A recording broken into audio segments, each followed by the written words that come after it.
Welcome to Talking PHAT. That's PHAT spelled P-H-A-T, which stands for purpose, hope, and truth. This is where solutions are discussed for today's problems in our country, in our communities, and in our lives. Peace and blessings, everyone.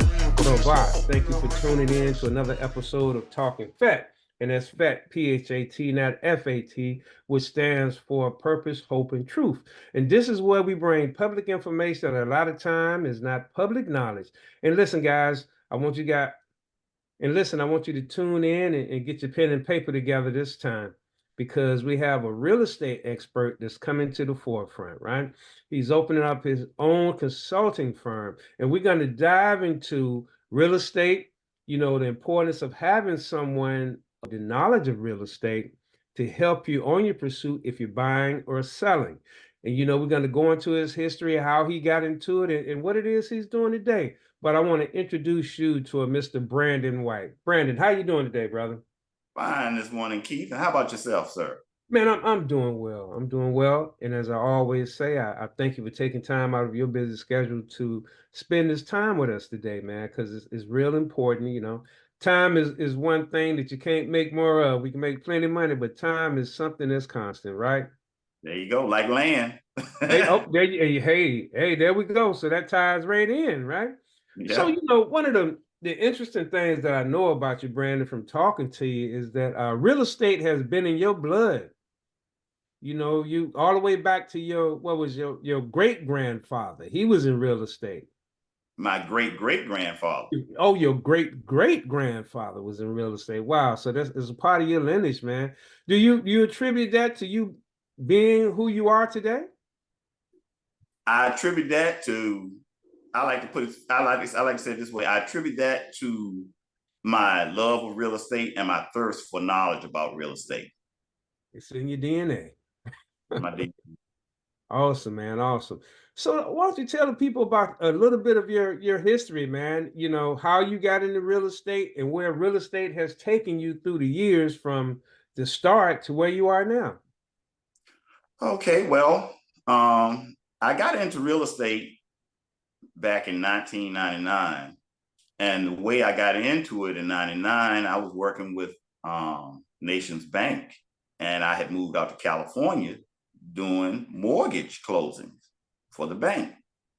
And as I said, I'd always been interested in real estate, but I never really got into it too much. But as I got out there and I got into mortgage closing, and I would look at the files and things, I would see where the money was in banking and in real estate. You had the loan officer who charged so many points to do the loan. But then I started looking at the HUD settlement sheet, and I saw what the agents were taking from the table.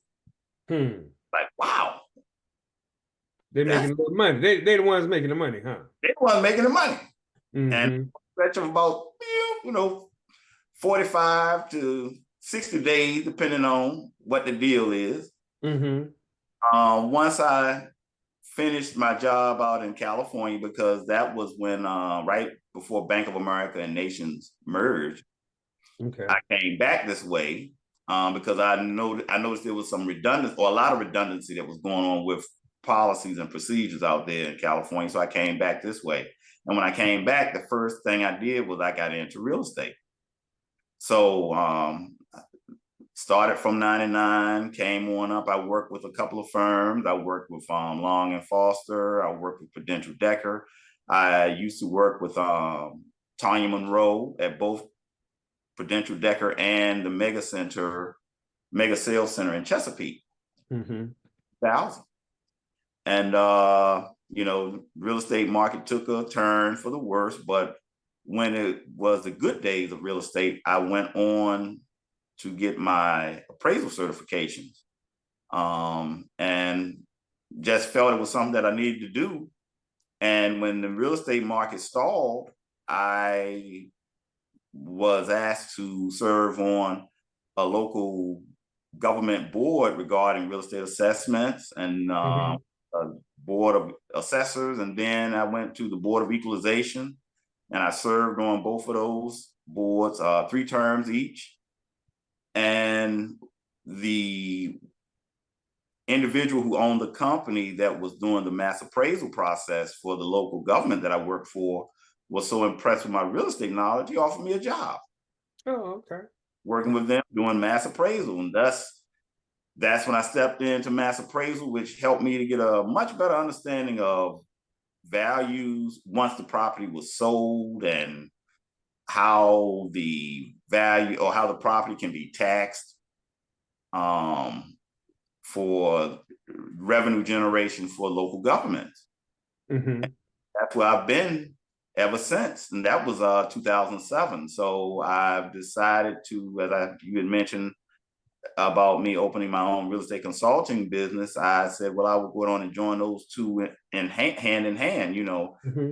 beyond the purchase or finding and purchasing, and then helping people with understanding their taxes that their tax assessments that they receive in the Hampton Roads area on a yearly basis and things. It's not it's a thankless job in some instances, but the important thing to me is imparting the knowledge that the people need to have. Mm-hmm. They may not like it, but you at least have some understanding as to why and how things are happening. And that also rolls into, I think, in my humble opinion, when you can help people understand where something like a tax assessment is coming from, it can also help them to understand pride of ownership, keep communities from going down and things like that. Gotcha, man. Wow, that's pretty extensive. From working as a real estate closer, from working as a real estate closer, becoming a realtor, and then becoming an appraiser, and then mass appraisals. Wow, to now a consultant, man. So you've had a full spectrum of the real estate process, So as far as helping them understand their tax situation, I'll speak to that a little bit. How is that done? Well, basically, there's a neighborhood assessment is created by the sales that have taken place within any jurisdiction. Mm-hmm. As I tell people, the process basically starts really with home buying season, which we're going into now, the springtime, when people are looking for a change, or either if they're in the military, they're being, their assignment is changing. And sometimes people just feel like they want a different location. So they'll wait until schools are out, and, that's when they want to buy and move somewhere else. Well, if they already have a home, they have to sell that home, right? That's right. So whenever they bought that home, let's say it was 10 years ago, and they bought that home at, why don't we say, $225,000. Well, 10 years have gone by, and a lot of other people have sold in that community in most instances. And the value of that house is now, let's just say, $375,000. Mm-hmm. Okay. Well, with that happening like that, they've been in that house and they're saying, well, God, why is my real estate assessment going up? It goes up every year, but they never go and check it out. They just deal with it and pay it because it's included in their monthly mortgage. Sure. So then once they sell, that's when the pieces start to come together a lot of times, when I'm working with someone that may be selling a home, or working with someone that may be buying a home, or working with the property owner with regards to the assessment process. And I explain to them and show them how it all goes hand in hand. Those sales, whether it's them selling their home or their neighbors selling their home, the first thing I tell them is, well, you can't blame the city for your values going up. You have to blame your neighbors. Yeah. Because if they didn't sell. That's a good point, man. I never looked at it like that. Because we see the taxes going up. The first thing they do, the city didn't raise my taxes. No, but it's your neighbors that have raised your taxes through the elevated sales prices of their home. That's right. And we know now we're 30 to 40% higher in the market than where we should be. Do you see a recalibration coming in the real estate market at all? I don't know. I don't like to speak on that too fast because, you know, real estate, as you know, is very, very unusual. It's a very fickle animal. When she loves you, she loves you. When she hates you, she hates you. Yeah. You know, and I always equate that back to I like what they call it crash, the real estate crash of 2008. You know, prior to 2008, people were buying homes, you know, what we used to call back then those McMansions, and getting, you know, on adjustable rate mortgages and holding on to them for 3 years or 2 years, and they were selling before that third year kick, which started to bring about the escalation in their monthly interest rate. And I mean, some people were clearing over $150,000 from what they purchased for the home, depending on where the house was. Sure. You know, so an adjustment, I can't really say because I don't know which way it will be, whether it will be up or whether it be down. Yeah. You know, I've had some ideas of what financing may become, but I don't want to speak on that too quick because, you know, I think when I mention that, people look at me and say, I don't think so. I'm like, oh, okay, well. It's a fickle animal within itself as well. You know, yeah. I look at the market, man, at one point in time, you know, I was saying that, you know, it was a crash coming. You know, it was inevitable that these prices weren't going to be able to sustain with the higher interest rate, and people are going to start losing their homes. But it's the what we call the trickle down effect. It hadn't happened yet. You know, it has not happened, you know, and it's because I guess maybe in the next coming years, we're going to see, you know, that increase in the interest rate hasn't had a more predominant effect on the real estate market because, for one, people aren't selling their houses like they once were. Right. You know, I have a 3% mortgage. It doesn't make sense for me to sell my house to get a 7% mortgage. I can only afford a lesser house. I'm gonna keep my house, you know? Right. And we don't see that, man. And so I get it. I get it, man. The unknown is just what it is, you know, unknown. And then you look at it as well, you know, there to a certain degree, depending on where you are, you can say that there's a perception of a housing shortage because, you know, like you said, people aren't selling if they've got a real good interest rate. And there isn't a lot of land that people are looking to buy and develop because that's a whole nother process too. Sure. So, you know, when you've got new home developments that are coming up, but now I can tell you what I am noticing, and that is the homes are getting smaller. Oh, really? Bigger. Smaller. So no more of those big mansions, huh? They're getting smaller. Yeah, for the most part. Yeah. Yeah. What are the sizes you're seeing now, mainly with new construction? Most of them I'm seeing about, at the most, I would say it's about maybe 2,000 square feet. Wow, really? That's wow. Yeah. 2 to 2,200 square feet. The floor plans are a lot different now. You know, everybody wants that open concept floor plan. Yeah. On the first floor, but you know, you walk in and you got this big open space and there are no walls, you know, just looking straight through, and then you got this grand room, or this great room as they like to call it, and then it flows into your kitchen, and it might kitchen might flow around to a little eating nook.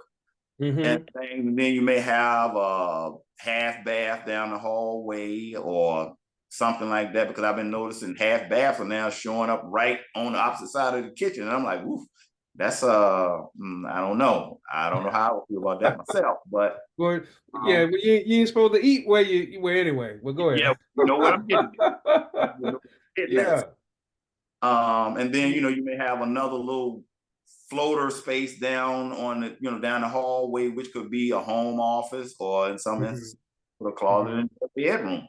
But then you find most of your bedrooms upstairs. Yeah. And so, you know, you're talking about, let's say 2,200 square feet.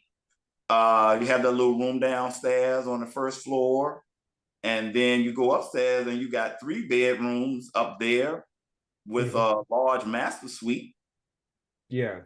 That's basically where it is. And, you know, you don't have all of that land anymore that you used to have. because Oh yeah. the building site is smaller. I know there's a neighborhood that I've been working in the locality that I work for now as an assessor. Most of the homes out there are 40 feet wide and about maybe 30 feet in depth. Wow, really? Yeah. That's a small house. Yeah, but they're 2 stories. Uh-huh. Uh-huh. So they're building up instead of back. Yeah. Yeah. Mm-hmm. So what are they putting, like 4 houses on an acre now, if not more?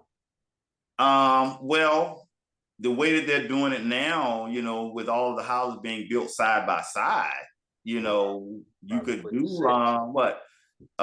Acre is what? 200 feet across. And then you go back. So let's just deal with the 200 feet across.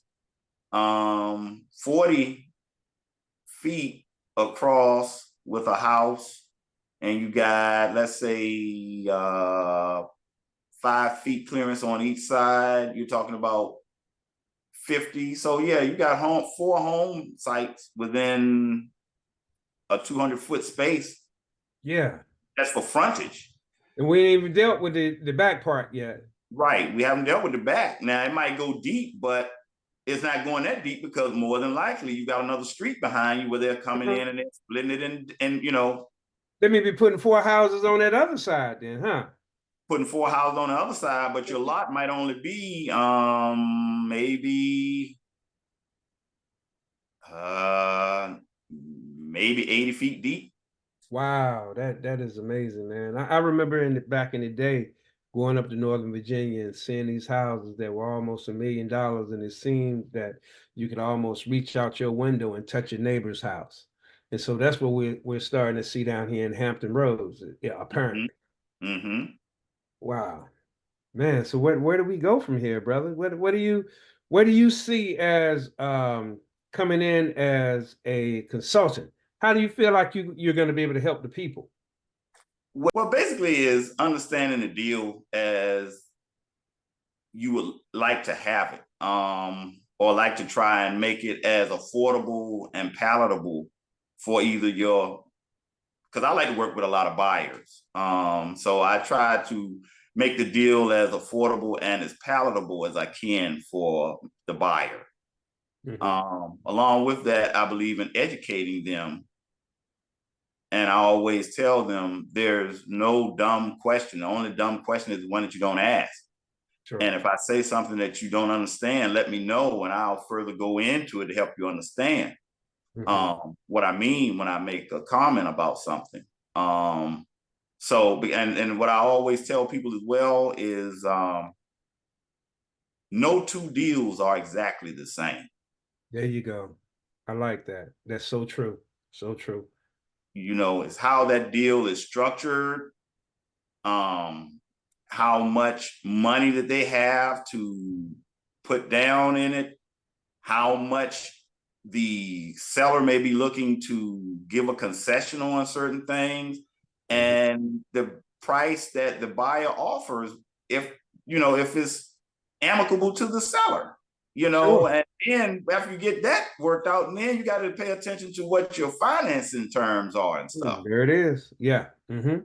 I always try to help my people to understand when I'm working with them that you're going to get an approval letter from the bank. Just because that, for a loan amount, just because that thing says that you qualify for $400,000, you know what your monthly bills are. There you go, man. So true. And you know what your bills are before you even look at buying your first home or either selling the home you have and trading up to another home. So just because you got that high-end benchmark doesn't that mean you have to hit that. Well, in today's market, you're going to be pretty close to it anyway, if on that pre-approval or that approval letter from the lender. But again, I always like to impress upon them, look at your bank statement at the end of what you say at the end of the month. At the end of the month. So you know what you're working with before you even go out and get something else. And I say, because I looked at this thing that was on Facebook last night. I have these feeds that come to my phone regarding real estate a lot. And there was this woman who was talking about how she paid so much money for this 5-bedroom house. And then I think she was saying that inside of 5 years, her payment had gone up from, I think the payment was like maybe $4,000 to $7,000. Oh, wow. And she was saying, I couldn't afford it. Mm-hmm. And whoever the young lady was she was speaking with made the comment and said, well, what you have to understand as a buyer of a property, when you go and you build new construction, that's an improvement to the property and that your value is going to go up. And when I heard that, I said, wait a minute, your value not going up $3,000 over what you already paid. Is something else that's going on. The interest rate had to go up. There you go. But yeah, the lady had to. talking with the person who bought the home was saying, it's your taxes that's gone up. And I'm like, no, that's not your taxes that's going up. So, to me, I think you need to be a little more informed. And if you don't know, tell the people you don't know, but let them know, hey, let me find out. Sure. Yeah, when you don't know something, say you don't know. I can respect and that. I'll bring it back to you once I see. But it's just things like that, when you're working with people, and that's with buying property, and when you're explaining the values of property with regard to mass appraisal, government. It's all driven by the market. Everything is supply and demand, basically, as you know, with real estate. Oh yeah. And the supply, and the supply is low. And also right now the demand is low, but the prices are steady going up, man. And that's it's an oxymoron, but it's happening now. We're experiencing something not only in the real estate market, but in our financial market as a whole in the country, something that we've never seen before. Just for instance, the S&P hit an all-time high just this past Friday. That it has never been that high, and it's steady pushing up. But one thing you said that I want to reiterate, man, and is that when you get these pre-approval letters or these conditional approval letters, as we call them, right? And we say that, hey, you're qualified for 400,000. What I always told people, this conditional approval is for 400,000. So what that means is you're qualified from $1 to 400,000. Now, like you said, take a look at your bank statement at the end of the month and see how much money you actually have left to see what you truly can afford, man. Because as you said, a realtor, they were the ones that made all the money or the most of the money in the transaction. Well, you got a loan officer making 1%, the realtor was making 3%. And a lot of times, I can speak to when I was originating owner-occupied properties, when that realtor would see that 400,000 as your benchmark, that's all they're gonna show you. Was a $400,000 house, man. So let me ask you this: what do you think now that the laws of real estate are changing now as well when it comes to the realtor? How do you feel about that, man? Where now that 3% is not a given anymore. Yeah, you're talking about on the buyer's side when the buyer's agent, and Alex put it in a term where people would understand, the agent is working with the buyers. That is now something that is becoming a situation where the buyer's agent has to negotiate with his clients on what the percentage would be when they buy a home. And that's a percentage of the sales price. Let me ask you this. Now, with the change, you said the real estate agent was making all the money at one point in time. It was 3% to the buy side, 3% to the sell side. But that has actually changed now. Can you speak a little bit to that as to what's going on? Well, I know there was a recent lawsuit filed against the NAR, National Association of Realtors, where the property owners that listed the property for sale felt as though the conditions of the commission were not thoroughly explained to them. So when you would, as an agent, and we look at the MLS to see what's out there on the market and everything like that, and we find the property and it has all the details about the home and everything. It also has a section in there which explains the commission breakdown. Mm-hmm. And at one time was pretty much 6%, which was 3% went to the agent that was working on behalf of the property owners selling the home. Mm-hmm. And the other 3% would go to the buyer's agent, which is the agent that will be representing the people coming to buy the home. Sure. So because the listing side, which were the property owners, felt that they weren't clearly understanding where the money was coming from, they were saying, well, they were taking more money out of our pockets. So the person selling the house, they were thinking that the actual buyer was going to pay their agent that 3%. Right. That's what you're saying, right? And now that they got a better understanding because of the internet, y'all, they got a better understanding about those fees. Now these individuals that are selling these homes, like, oh, wait a minute, I negotiated a price with this guy that's selling my house. I'm willing to pay him that amount, but now, hey, we got to do something on this other side. This other agent that's getting paid, I'm not agreeing to paying them 3%. Is that what I'm hearing? Right, that's right. Mm-hmm. And I'm really not going to go in on that too much because, again, that's why I'm doing real estate consulting. Yeah, sure. And that's one of the benefits of working with you, though, Brandon, where you can explain to that buyer, what is the true process, and here are the things that you have to think about and understand. So I would think that's definitely a key point. So, but I understand not going in and giving the recipe to the chicken. Right, there you go. There are certain situations, and one very key one that comes to mind when I heard that ruling come down. I was like, okay, I don't know how that's going to work with a particular demographic of buyer. I don't know how that's going to work, and somebody is going to be upset. So I hope the listing agent who represents the sellers will be explaining that aspect to their client.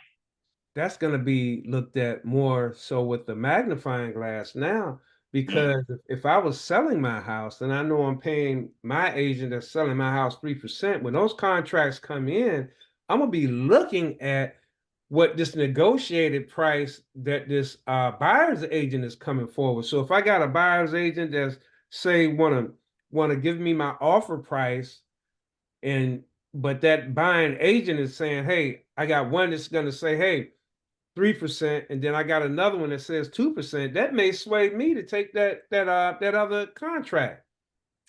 That is so true. But then, as I always like to say, and you when I say this, you're going to know exactly what I'm saying.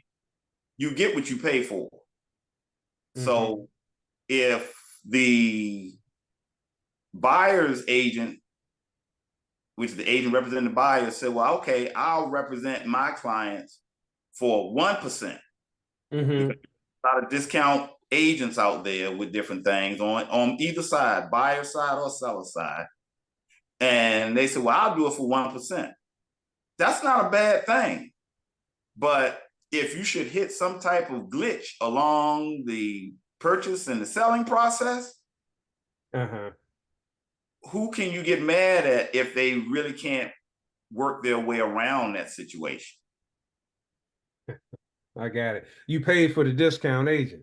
You paid for the discount agent. You get what you pay for. You get what you pay for. Understand. And and what I learned, if I didn't learn anything else during that last housing crash, is the agent told me to do this. Told me I could afford this. Home owners or home sellers very seldom say, we made a mistake. It was our fault. And you know what the agent do, right? Right. They're dealing with the professionals that are supposed to be able to look at that and give them some advice about it before you get in it. Being on the other side of that playground, I hear that then the agent saying that the owner said, well, the agent told me that. And so then the agent turned around and said, that's what the loan officer said. Right. Mm-hmm. Yeah, man. Wow, man. It's a lot of dynamics out here. So I definitely see how being a consultant with your vast knowledge, man, can be very useful. And I commend you for stepping out there. And it's one other area that has changed as well, wholesaling now.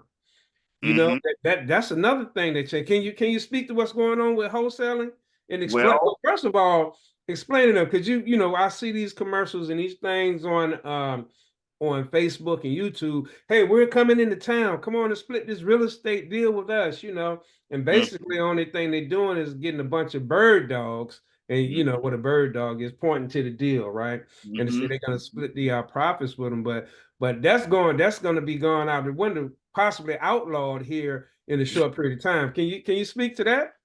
yeah. I don't know if it's gonna be this year because July 1 is the time when most new laws take effect, Sure, especially in sure. Virginia. But that wholesaling piece is gonna become a thing of the wholesaler is gonna have to be a licensed agent. Then they have fiduciary responsibility. Yep. Where they don't now. If they don't have a Right. license, they can, if hey, they put it on paper, they can say, hey, you either understand or don't understand it, sign it. Right. Yeah. Mm-hmm. And it goes in, like you said, contract law and the dynamics of everything, trying to get Yeah. you closed. Mm-hmm. Yeah, it's It's a gonna change. right now. Yeah. So all these fix and flippers out here that think they can go in and get this contract, what is assignment of contract, where you can assign your contract. Because I had this situation a couple weeks ago. Investor come in and he was trying to get a contract as a wholesaler. The real estate agent told him, "Oh, I don't do assignment. I don't do assignment contracts." Yeah, if you want a contract, it's gonna have to be for you, and it's gonna have to be your contract. You're not Right. gonna be able to come in and lowball this seller and then go back and flip this contract over to another buyer. I can only see what's coming in, man. Yeah, Yeah. yeah. So one other thing too, man. I know there's a situation you might not be able to say names and places, man, but the benefit of working with you and that situation with that right of way, the common passage on the property, and Yeah. because of your knowledge, you're able to help this seller. Can you talk a little bit about that? Yeah, I had worked with an individual around 2004, 2005, and we had gone on a contract with a developer who wanted to buy this parcel of land. And there was a parcel of land in front of this larger parcel. And the person who owned the smaller parcel in front of the larger parcel did not give or didn't want to even discuss a right of way across the property from the hard surface road. And it ultimately caused the deal to fall apart. So what you're saying is that, okay, this guy over here was selling this land, but to get to the land that was being sold, there was a road across another property, Right. right, that led to this other property, and this other individual impeded that road where people couldn't go through. So this guy couldn't even close this transaction. Correct. Wow. And what a lot of people don't know is you cannot deny someone access to a piece of property if it's behind your property. Mm-hmm. Best to go ahead on and negotiate with those people where you may want it to be placed, because if it goes to court, and what we call that is called a being in a position of submission. Okay, which means you will pretty much be forced to give access across your property. It's not a good thing when you go to court and they force you to give access across your property. May not be where you want it. It may not be where you want it. It could end up being wider than what you would like it to be. All these things you can negotiate outside, and everything has a price. Sure. And if it means the person sells that parcel of land on the front just to get it out of their hair, go ahead on, because wherever you may place that road, you're then splitting that parcel of land in half.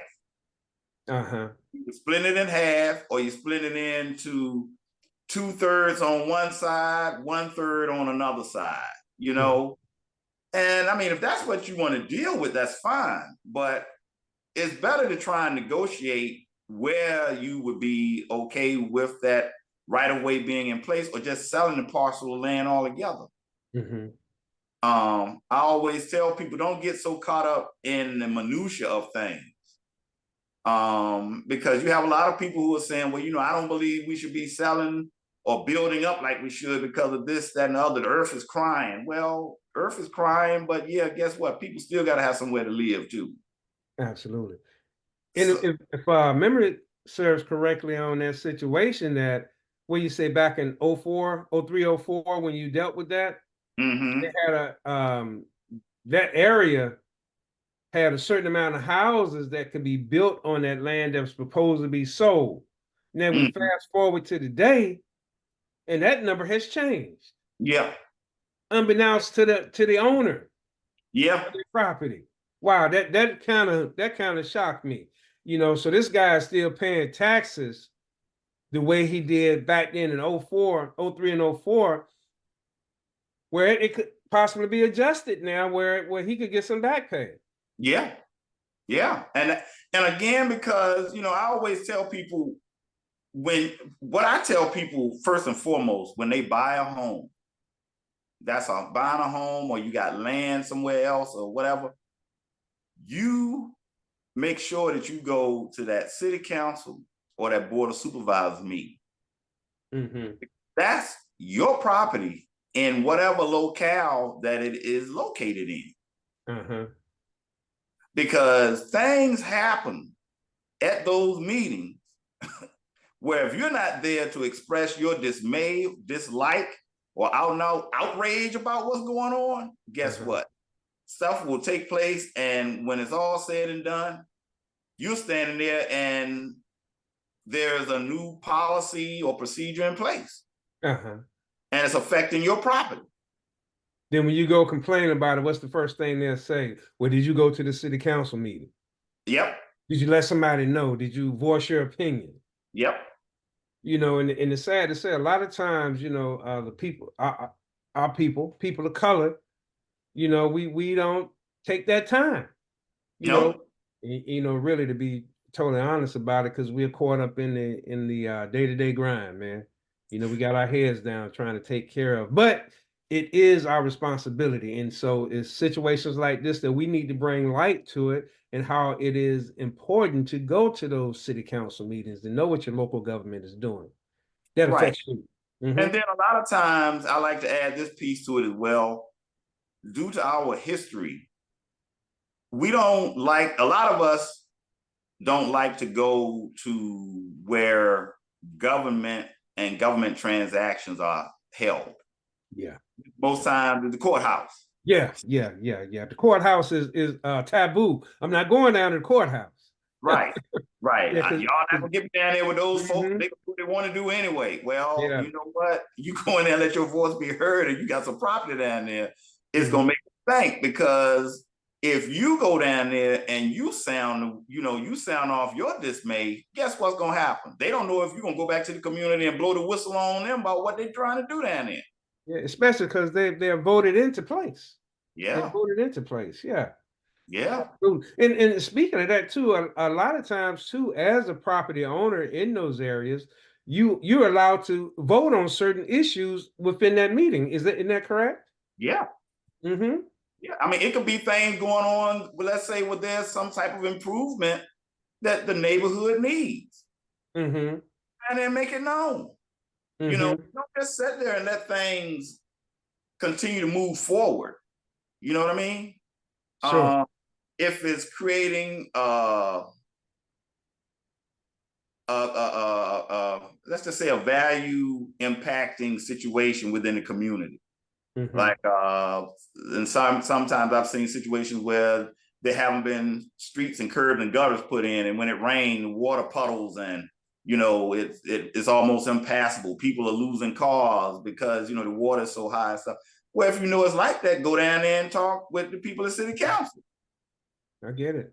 It's funny that you would say that because I go back to my old neighborhood that I grew up in, and now I see sidewalks. At one point in time, we had to ride our bikes in the street. As dangerous as it was, but it's sidewalks out there now, and so I was glad to see it actually for the generations that are out there now. But I'm quite sure someone complained about that. They went down to the city council meeting and it was a vote casted, and hey, they put it in the budget. They put it in the budget, those sidewalks and, like you say, curbs and gutters. Yeah. Mm-hmm. Yeah. So it's a good side to a lot of things that can happen there. All I'm saying is, as a property owner, you're paying, when you pay your PITI, which is your property interest, taxes, and insurance for your mortgage payment every month. Mm-hmm. Pay attention to that key word, taxes. Mm-hmm. Mm-hmm. Taxes to local government. And if there's something that's going on, you need to be there.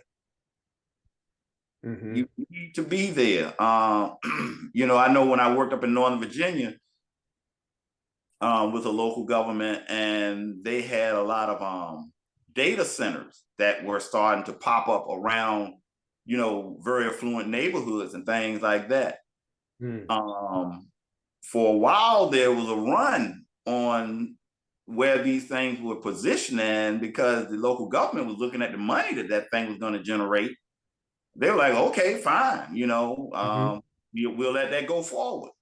Well, then when the property owner started saying, hey, I bought this house because where the land was and where the house was built on it, I had a nice view of, the tree line or whatever behind me. Sure. And now I got this big square box behind our neighborhood, and, we don't have what we used to have. And, it surely is going to impact the value on my home. Sure. Or most homes on that street in that particular area. Mm-hmm.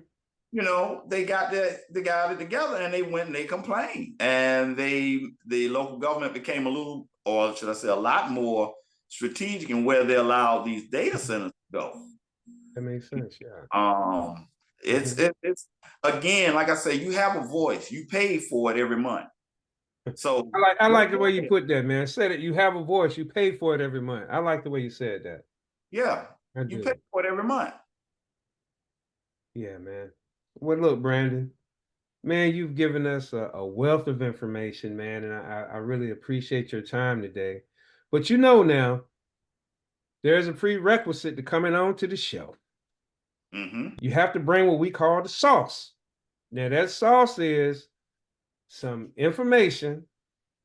Now, it could be from life experiences, from work experiences, or whatever the case may be.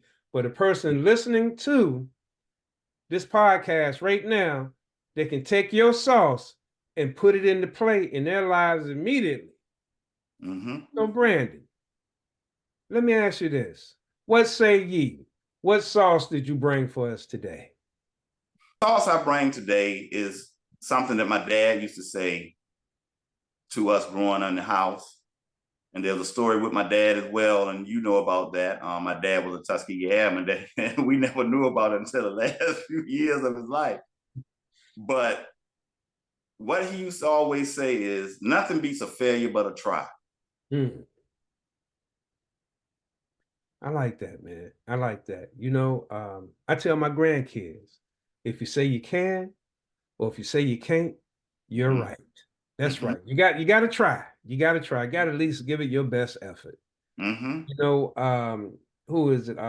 Les Brown. Les Brown tell a story about the man that was on his deathbed. And there stood around him all his great ideas, all those inventions that he had, and all those great things that he could have done in his life, but he didn't. And the sad thing about it, y'all, if you don't try all those great things that you could have done, or the greatness that you could have shared with other people, would die right there with you. Yep. Well, Brandon, hey, man, I thank you so much for your time today and coming and talking with us on Talking PHAT and visiting with us. And we really appreciate the information that you've shared, and the sauce, man. And I know there was a lot of nuggets that you dropped today, man, and I really appreciate it. But so before we go, Brandon, why don't you share, your company name and how people can contact you? Okay, thank you, Keith. My company name is Malta Realty Consulting. Malta Realty Consulting. Okay. And my phone number where I can be reached at is 757-418-1725. There you go. Multi Real Estate Consultant. Hey, Brandon, again, man, thank you so much for your time. And listen, guys, I thank you for tuning in to another episode of Talking PHAT. As we always say, when we know better, we can do better. See you next time. Peace and blessings. Thank you for taking time to tune in to Talking PHAT. As we know better, we must do better, because action of knowledge leads to power. If this content has been useful to you, please like and share. Tune in again. Peace and blessings. My name is Brandon White. My company name is Malta Realty Consulting, and I've just been talking PHAT.